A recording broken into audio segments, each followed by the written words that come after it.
Profesor Boris Škubonja, voditelj atletske škole mladosti. Borise, vidimo sve više i više djece na našim treninzima. Kako vi to vidite? Pa evo vidim, sjajno. Trenutno ih evo sada na treningu brojimo 50. Imamo jako velik broj djece, skoro 500. Privlačimo ih mladost kao atletika, kao brend. I to se vidi i na njima, sve u većem broju stižu i pristižu, roditelji su zadovoljni. A evo, sad kad je zazimilo, nadam se da ćemo dobiti i neke bolje uvjete za rade i stvarno ih sve više ima.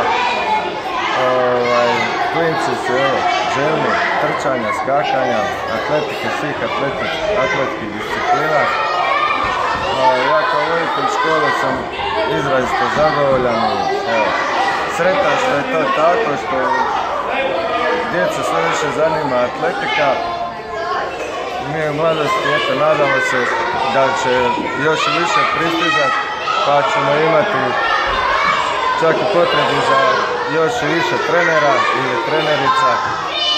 I tako, eto, to je moje viđenje.